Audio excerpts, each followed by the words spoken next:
Kamboj export का 10-21 बासमती धान बीज।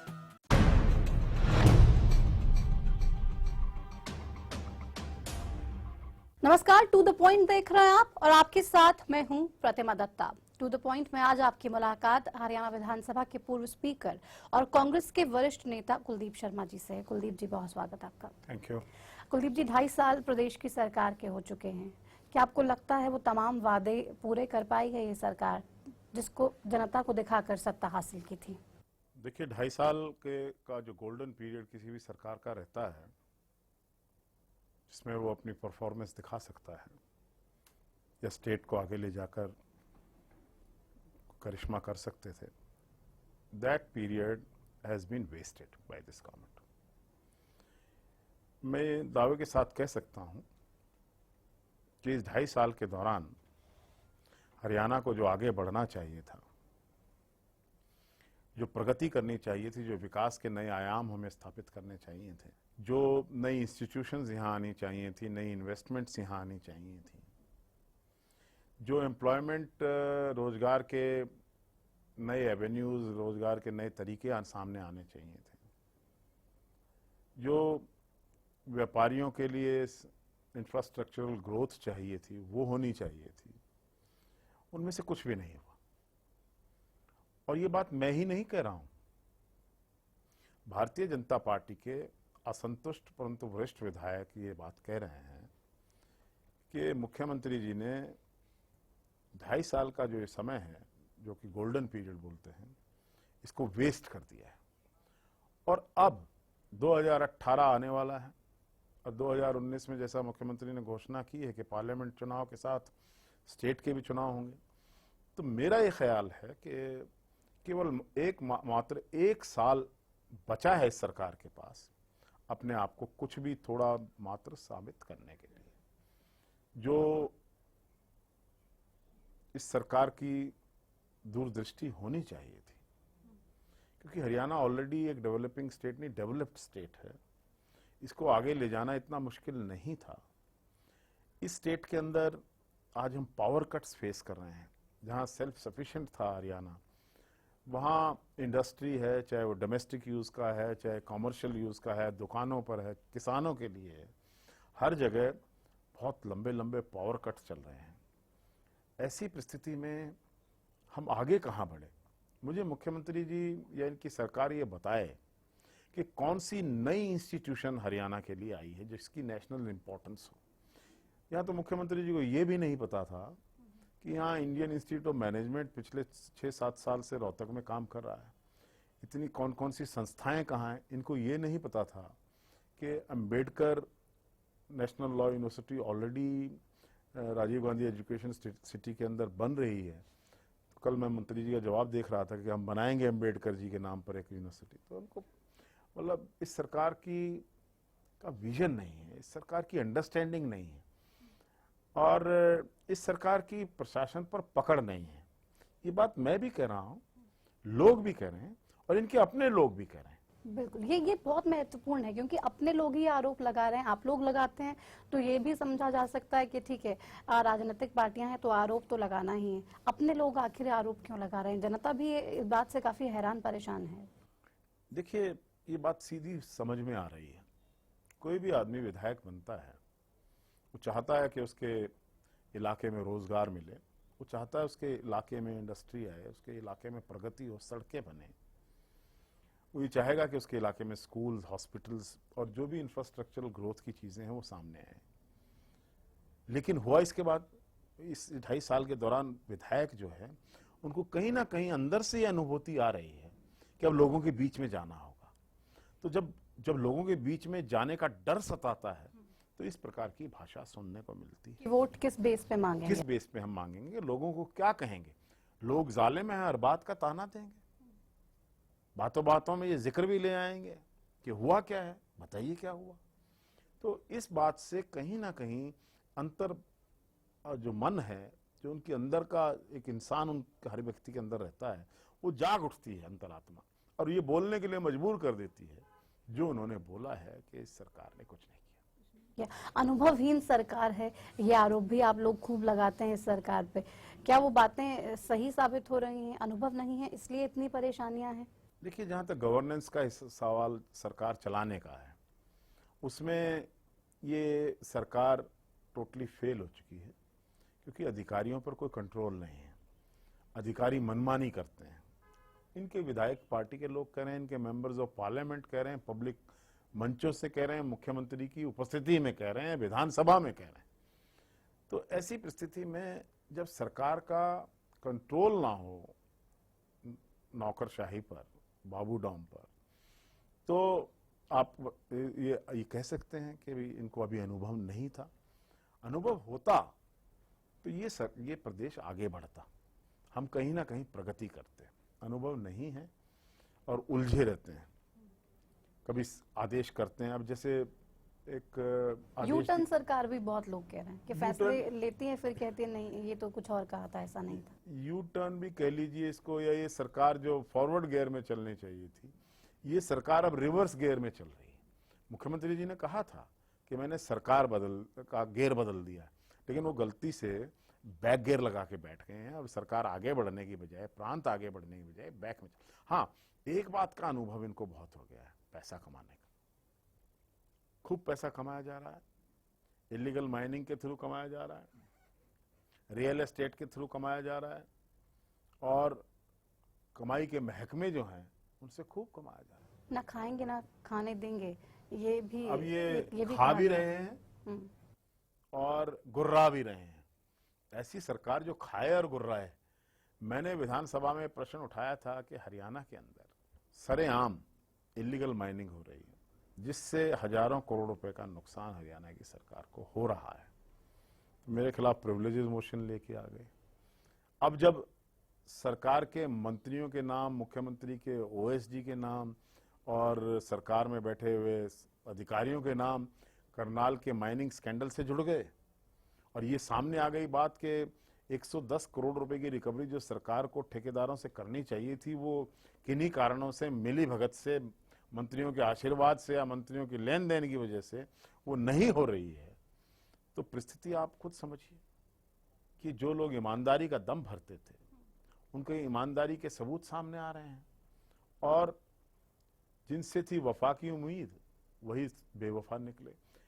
हरियाणा की जनता ने इनको सत्ता तो इसलिए सौंपी थी कि वो कुछ परिवर्तन चाहते थे। वो चाहते थे कि हरियाणा की गति से आगे बढ़े।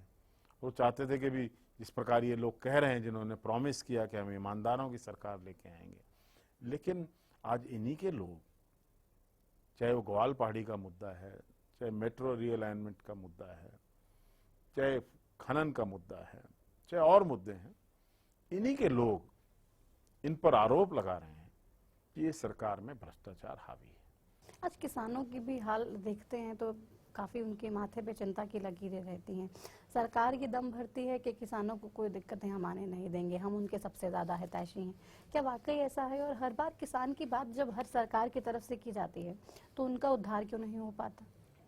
ये बड़ा महत्वपूर्ण विषय है। हरियाणा 71% प्रदेश की जनता किसानी पर निर्भर है।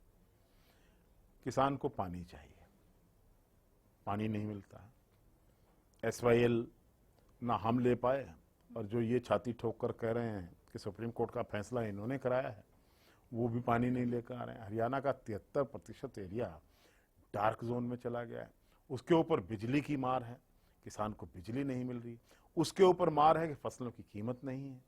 पिछली 4 फसलें किसान की ऐसी गई जिसमें किसान के फसल की कीमत के जो MSP था उससे भी कम मिली। हालांकि उनको पर्चे तो MSP के काट के दिए गए, लेकिन उससे कम मिली। और जब किसान की फसल बीमा योजना के तहत उनके पैसे काट दिए गए 500 रुपये प्रति एकड़, किसान की मर्जी के बिना, इससे बड़ा कोई घोटाला हो सकता था? किसान बोल भी नहीं पाया। एग्रीमेंट 2 आदमियों के बीच में हुआ करता है, किसान और सरकार के बीच में हुआ होता, किसान और कंपनीज के बीच हुआ होता, वो नहीं है। उनके अकाउंट से पैसे निकालकर कंपनीज को 350 करोड़ रुपया दे दिया। हरियाणा के किसान को मुआवजा चाहिए था, अब आग लगी है और सरकार ने कह दिया 12,000 करोड़ रुपए देंगे। 1 एकड़ के अंदर कम से कम 40-50 हज़ार की फसल होती है, उसको कम से कम 30 से 35 हज़ार प्रति एकड़ देना चाहिए था, लेकिन सरकार ने कह के टाल दिया कि इंश्योरेंस कवर में, पॉलिसी में ये मैटर नहीं है। तो ये सरकार से परेशान किसान, नेचुरल बात है कि एक तो फसलों की कीमत ना मिले और दूसरे उनके पैसे काट लिए जाएं, पानी ना मिले, बिजली ना मिले। ऐसी परिस्थिति में ये सरकार से किसान नाराज है। कुलदीप जी, जनता भी ज्यादा नाराज है और उसको ये समझ में नहीं आ रहा कि वो कहाँ पे जाए। सरकारें हर पार्टी की रही है हरियाणा में, लेकिन जो लोगों को वाकई मिलना चाहिए था वो आज तक नहीं मिल पाया है। कि हरियाणा जो नेशनल कैपिटल रीजन के 3 ओर है, जो हमें एक बहुत बड़ा एडवांटेज उसका मिल सकता था, मिला भी है, लेकिन और जो बहुत कुछ मिल सकता था वो नहीं मिला है। और आज की सरकार जिसने कहा कि भी 6 लाख करोड़ का इन्वेस्टमेंट आएगा, आया नहीं 6,000 करोड़ का भी। सरकार का सफेद पत्र जारी करे कि कितनी इन्वेस्टमेंट आई है। सरकार ने कहा 4 लाख लोगों को एम्प्लॉयमेंट देगी, यहाँ 40,000 लोगों को एम्प्लॉयमेंट से निकाल दिया गया और आज तक 4,000 लोगों को 2.5 साल के अंदर एम्प्लॉयमेंट नहीं मिली है। तो जितनी स्पीड से ये हरियाणा अपनी ज्योग्राफिकल सिचुएशन जो 3 और दिल्ली के है नेशनल कैपिटल रीजन में, जो एडवांटेज ले सकता था, वो कहीं ना कहीं हम नहीं ले पाए हैं। कभी हम बहुत तेज रफ्तार से भी चले, लेकिन कभी भी रफ्तार इतनी ढीली पड़ गई, इतनी कमजोर हो गई, जैसे आज पड़ी हुई है। तो कभी तेज, कभी स्लो, कभी तेज, कभी स्लो, और जो हम पेस नहीं रख पाए, जो हम रफ्तार को एक गति, वो नहीं बना पाए, उससे थोड़ी ना थोड़ी मेरे मन में कहीं ना कहीं निराशा है। लेकिन जितना हम कर सकते थे उतना मुझे कोई संतुष्टि नहीं है कि उतना हम कर पाए हैं।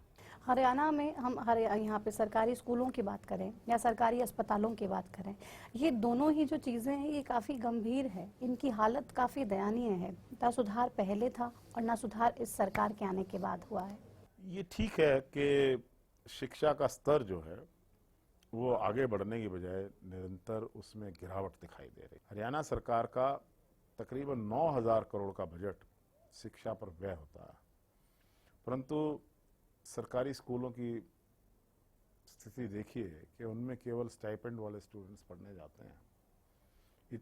हरियाणा सरकार के टोटल एम्प्लॉयज का 1/3 एजुकेशन डिपार्टमेंट से आता है और सबसे बड़ा खर्चा वहां हो रहा है। लेकिन शिक्षा का जो स्तर हम नहीं बना पा रहे हैं, इसके लिए कौन दोषी है?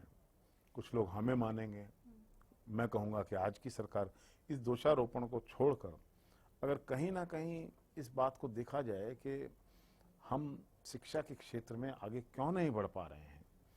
इसका हेल्थ का सेक्टर जो है, देखिए अगर अमेरिका का चुनाव होता तो हेल्थ और एजुकेशन के सेक्टर पर वहां की प्रेसिडेंसी डिसाइड हो जाती, लेकिन हरियाणा के अंदर हेल्थ सेक्टर के अंदर भी बड़ी भारी इन्वेस्टमेंट गवर्नमेंट की जा रही है, लेकिन आप देखेंगे कि लोगों का सरकारी अस्पतालों की बजाय प्राइवेट हॉस्पिटल्स के अंदर और प्राइवेट स्कूल्स में भी, प्राइवेट स्कूल्स में 134A के तहत भी ये प्राइवेट स्कूल्स दाखिले नहीं देते। और कितना स्ट्रगल करना पड़ता है 134A के लिए भी, कितनी मनमानी होती है सरकार कहीं ना।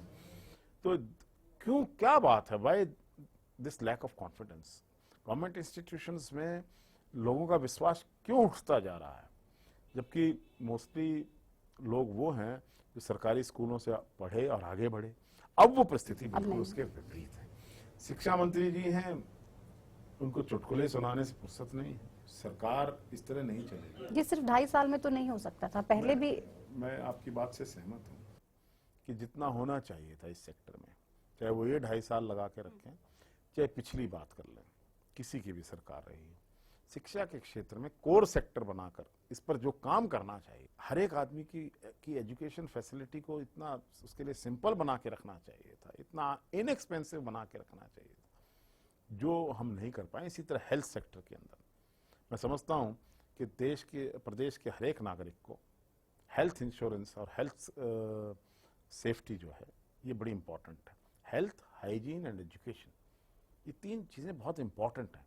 सफाई के क्षेत्र में भी आप देखेंगे अब स्वच्छ भारत अभियान है, दीवारों पर नारे लिख दिए गए हैं अच्छी बात है, हिंदुस्तान और हरियाणा साफ होना चाहिए। क्या साफ लेकिन हो क्या पाया दीवारों हरियाणा? दीवारों पे लिखने से थोड़ी साफ हो, दीवारें और साफ करनी पड़ेंगी क्योंकि उन पे लिख दिया गया है।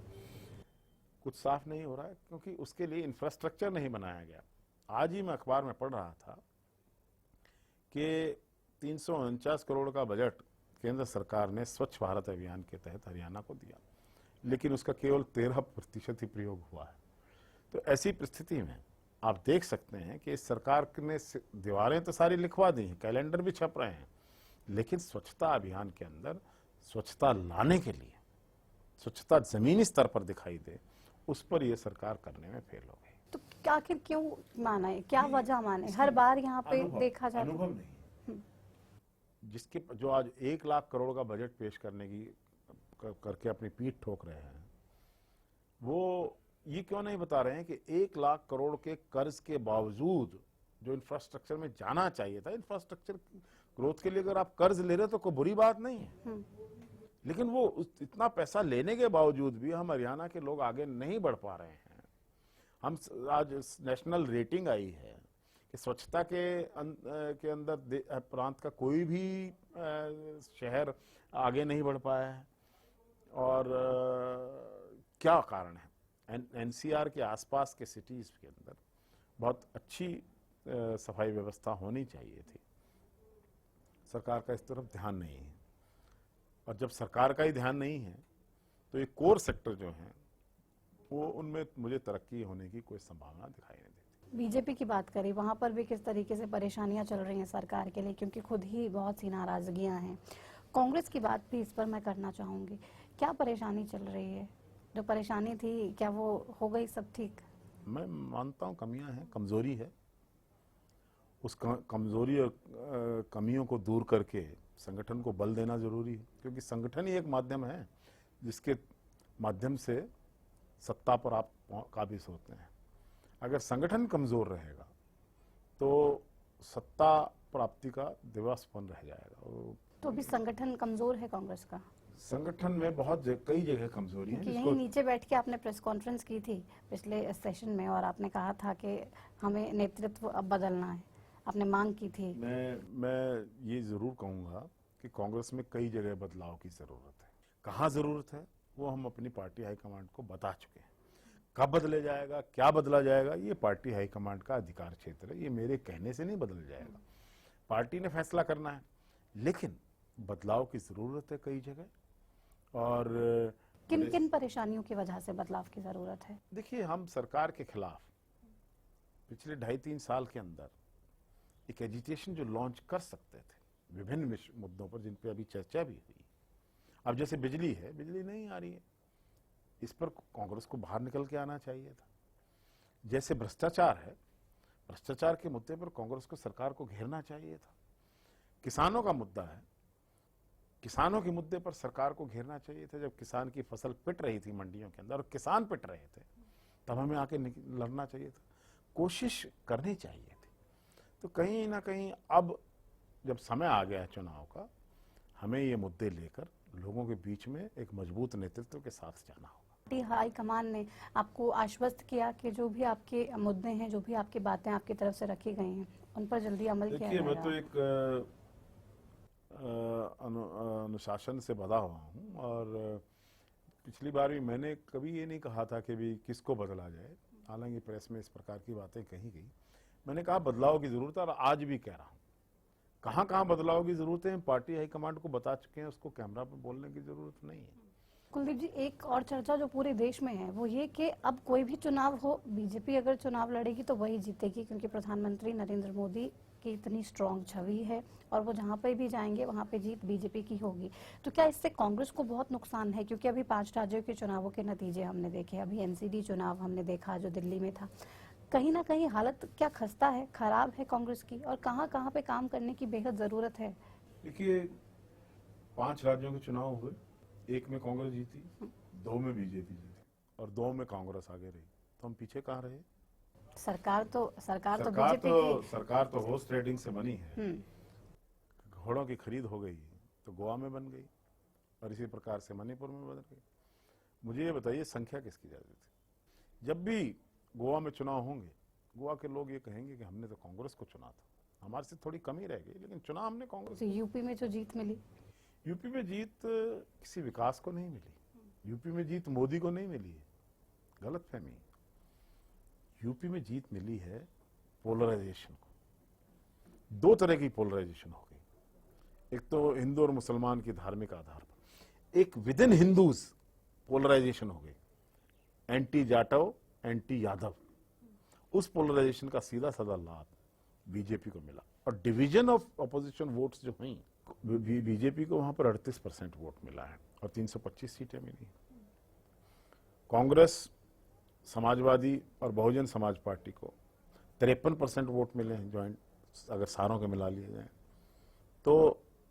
वोट की परसेंटेज का जहां तक सवाल है वो ज्यादा इसके खिलाफ। लेकिन मोदी जी से मेरा एक प्रश्न है, मोदी जी बताएंगे कि आज सार्क नेशंस के अंदर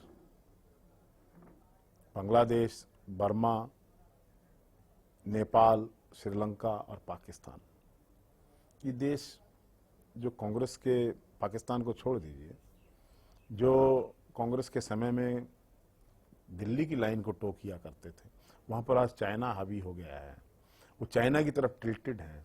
ये विदेश नीति में जो गिरावट दिखाई दे रही है, जो आज हमारा सबसे ट्रस्टेड साथी रशिया था, वही सोचता है कि हम अमेरिका की झोली में जाकर बैठ गए हैं। पाकिस्तान से जिस प्रकार के आक्रमण हो रहे हैं, जिस प्रकार से हमारी सेना के साथ व्यवहार हो रहा है, प्रधानमंत्री जी इन बातों के लिए जवाबदेह नहीं है। अब आप देखना परिस्थिति, क्योंकि ये बहुत और ओवर कॉन्फिडेंस में हो गए और बहुत स्पीड पर चल पड़े हैं। It is a motor car without brakes which is bound to collide. और आप देखेंगे कि परिस्थिति बदलेगी। गुजरात के अंदर मैं गया था अभी पीछे, सरकार से असंतुष्ट हैं लोग, वहां मोदी मैजिक काम नहीं करेगा। वहां फिर ये लोग, मुझे डर है कि पोलराइजेशन करेंगे धर्म के नाम पर चुनाव जीतने के लिए। इनको कितने ही आदमी मरवाने पड़े, इनको कितने ही दंगे करवाने पड़े। तो आप जनता के बीच में ये संदेश पहुंचाने के लिए और ये असल चेहरा दिखाने के लिए पूरी कोशिश करेंगे, क्योंकि अब 2019 ज्यादा दूर नहीं है और उसको लेके तमाम पार्टियां अब तैयारी शुरू कर देंगी अपनी। निश्चित रूप से बीजेपी का एक्सपोजर होना चाहिए। जितनी बड़ी, इस देश का संविधान में, कानून में ऐसी व्यवस्था नहीं है कि कोई झूठ बोले तो उसका चालान हो जाए।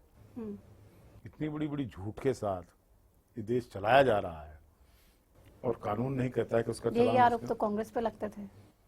कांग्रेस पे लगते थे तो बताएं हमने कहाँ झूठ बोला, या हमसे पूछो कहाँ कहाँ ये झूठ बोल रहे हैं।